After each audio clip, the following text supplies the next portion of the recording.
क्या रहा था और शिव को गुरु बनाने के उपरांत मेरे जीवन में कैसी स्थिति है। अगर स्थिति बढ़िया हो रहा है तो वेल एंड गुड, एकदम बढ़िया से करते रहिए। और स्थिति में जिस हिसाब से बदलाव चाहिए वो नहीं हो रहा है तो फिर हमको थोड़ा सा रिवर्स आना पड़ेगा, मैंने बैक आइए। कहीं ना कहीं सूत्र में कोई समस्या है, कहीं ना कहीं आपके विचारों में कोई समस्या है, कहीं ना कहीं आपके संबंध में कोई समस्या है। क्योंकि संबंध कहावत तो हो गया कि शिव मेरे गुरु है, मैं शिव का शिष्य हूँ, वो चीजें हो नहीं पाएंगी।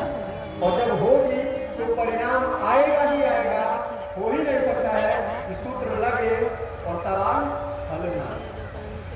और ऐसा होता तो आज इस भीड़ में लोग खड़े नहीं होते, लोग बैठते नहीं। गवाह के रूप में आज खड़े हैं ना लोग, कहाँ कहाँ से लोग चल रहे हैं, कहाँ कहाँ से लोग आ रहे हैं और बातों को बता रहे हैं। मेरी भी जीवन बहुत व्यस्त है, आप लोगों के बीच बैठे हैं इस बात को बताने के लिए कि शिव मेरे जीवन में गुरु हुए और गुरु हुए तो बहुत परिणाम। और शिव को गुरु बनाने के उपरांत जितना साहब आपको बोले उस पर अक्षरशः पालन करने की कोशिश हमको आपको करनी चाहिए। साहब ने कहा शिव को गुरु बनाए, शिव को गुरु बनाए, ये तो बात कर सकते हैं। शिव गुरु है और साहब ने बताया है, इस बात को तो कोई काट नहीं सकता, कोई नहीं कह सकता भारत के इतिहास में। और आने वाले किसी भी व्यक्ति से कहिए, कोई नहीं कह सकता कि शिव गुरु नहीं। अभी एक गुरु भाई बात कर रहे थे, आपको इतिहास बता के चले गई, आपके शास्त्र बता के चले गए, आपके वेद और पुराण की पंक्तियां बता के चली गई, आपके ग्रंथों में बहुत सारे श्लोक ने बयान किया कि शिव गुरु ही नहीं है, गुरुओं के गुरु हैं, गुराधिपति हैं, गुरुओं के मालिक हैं, गुरुओं के राजा हैं, गुरु की परंपरा वहां से चली। क्योंकि इसमें तो किसी को शंका नहीं है कि शिव गुरु भी है। और दूसरा, साहब ने हमको आपको इस बात की जानकारी दी है, इसमें भी कोई शंका नहीं है। तो इस दो कड़ी पे चलिए ना, इस दो कड़ी पे हम और आप क्यों नहीं चल रहे? बहुमूल्य समय कितना दिन हाय हाय करते रहेंगे, कितना दिन परेशान रहेंगे? एक आदमी साहब एक बार उदाहरण दे रहे थे कि एक बात समझ लीजिए कि घर में 5 सदस्य हैं और उस 5 सदस्य में एक सदस्य सुबह 6 बजे उठ गया और बाकी लोग 9 बजे तक पैर टेक के सोए हुए। तो जो 6 बजे उठा है तो कितना बेचैन रहेगा। कभी इसको पैर कीजिएगा, भैया उठिए ना, दीदी उठिए ना, अभी तक आए सोए हैं। साहब बोले कि बाबू इस अध्यात्म में मेरी भी स्थिति वही है। और कैसे हुई हम नहीं जानते हैं, गुरु ने हमें खींच लिया, कोई ये काम करने के लिए हमको ढकेल दिया, हम करने लगे और लोगों को देख रहे हैं कि आज भी उसी स्थिति में है कि महादेव पास जाएगा, जल चढ़ाएगा, बोलेगा कि महादेव बेटवा का नौकरी नहीं हुआ है, तो नौकरी दिलवा दीजिए। अरे आज आप बेटवा का नौकरी मांग लीजिएगा, कल फिर बेटवा फंसेगा तो कहाँ जाइएगा? तो साहब वही बोले कि उस शिव से परमानेंट रिश्ता जोड़िए। जैसे अभी आप आए हैं तो कोई कहेगा, हम लोग बात करते हैं जब 5 लोग 10 लोग होते हैं तो कहाँ आए हैं, तो कोई कहेगा शिव की चर्चा में आए हैं, कोई कहेगा कि पड़ोसी आ रहा था साथ में हम भी चले आए, कोई कुछ बात कहेगा, कोई कुछ बात कहेगा। लेकिन देखिए, आपको ये जिस दिन लगे कि ये मेरे गुरु का काम है और मैं अपने गुरु के काम में चला हूं, गुरु का काम मतलब कि ये मेरा काम है। जिस दिन ये मानसिकता हमारी आपकी हो गई, बढ़िया, तो हमको आपको इस स्थिति में चलना पड़ेगा, इस बातों को समझना पड़ेगा।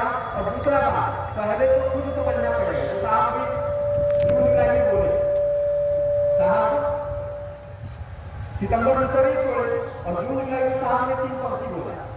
पहला पंक्ति वो बोले कि खुद महादेव का चेला बनिए। दूसरा उन्होंने कहा कि दूसरों को महादेव का चेला बनाइए। 3 सूत्र तो हमको आपको मिला। पहला कि हे शिव आप मेरे गुरु हैं, मैं आपका शिष्य हूँ, मुझ पर दया करते हैं। दूसरा क्या मिला कि लोगों को बताना है, लोगों को समझाना है, लोगों को ये सूचना देना है कि शिव मेरे गुरु हैं, आपके भी गुरु हो। और तीसरा, उस गुरु को मन ही मन प्रणाम करने का प्रयास करना है। प्रणाम करने के लिए नमः शिवाय मंत्र का सहारा लेते हैं हमारा।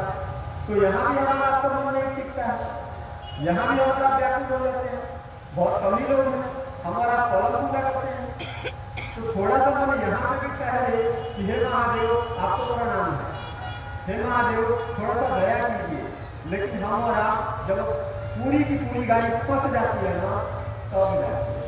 साहब बहुत बार इस बात की हमको आपको आह्वान करना है कि तुमको अपना बेटा दिखाई देगा, तुमको अपना संपत्ति दिखाई देगा, तुमको डॉक्टर दिखाई देगा, तुमको मास्टर दिखाई देगा, तुमको वकील दिखाई देगा।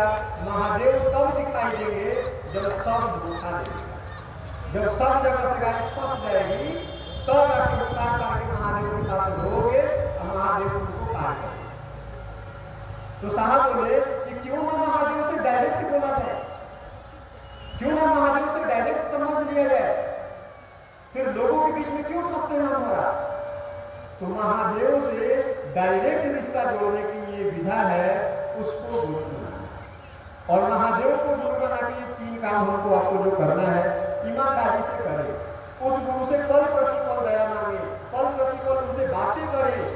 जब आपको सूचना मिलता है, जब आपको समय मिलता है, उस गुरु से कहिए ना कि महादेव दया कर दीजिए, थोड़ा आपका काम भी हो जाए, थोड़ा मेरा काम भी हो जाए। जब आपको मौका मिलता है प्रणाम करिए। साहब ने पंक्ति में लिखा कि एक प्रणाम कई परिणाम। आप लोग देखे होंगे पटना की संगोष्ठियों में बहुत जगह ये लगा, रांची की संगोष्ठियों में बहुत जगह तस्वीर लगा जहां लिखा गया कि एक प्रणाम कई परिणाम, मतलब एक प्रणाम गुरु को करना और कई परिणाम के बराबर। साहब उदाहरण दीजिए कि बाबू तुम यहाँ से बाहर से निकल रहे हो और रास्ता में वो आदमी मिल जाए, एक बच्चा मिल जाए जो बहुत गंदा है, बहुत खराब है, और फिर भी तुमको बोले प्रणाम काका, प्रणाम भैया, तो तुम क्या बोलोगे? नहीं बोलोगे खुश रहो, आबाद रहो, ये तो नहीं बोलोगे जो मर दो, नहीं बोलोगे ना। साहब बोल रहे थे ये बात, साहब बोले कि बार बार उस गुरु को बोल रहे हो कि हे महादेव प्रणाम। नमः शिवाय का मतलब ही होता है, नमः मतलब नमस्कार और शिवाय मतलब शिव को, संस्कृत का ये शब्द है। लेकिन हम और आप क्या कर लिए, उसको मंत्र बना लिए। तो उस प्रणाम करने की स्थिति में हम और आप आते ही नहीं, हमको आपको प्रणाम करने की स्थिति में आना पड़ेगा। तो उस गुरु को प्रणाम करें हम और आप ज्यादा से ज्यादा, कहीं एक बार वो महादेव का प्रणाम भिड़ जाए और एक बार वो कह देने को खुश रहा, फिर जिंदगी बदले बदले। तो हमको आपको नमः शिवाय पे भी बहुत ज्यादा जोर देना है, हमको आपको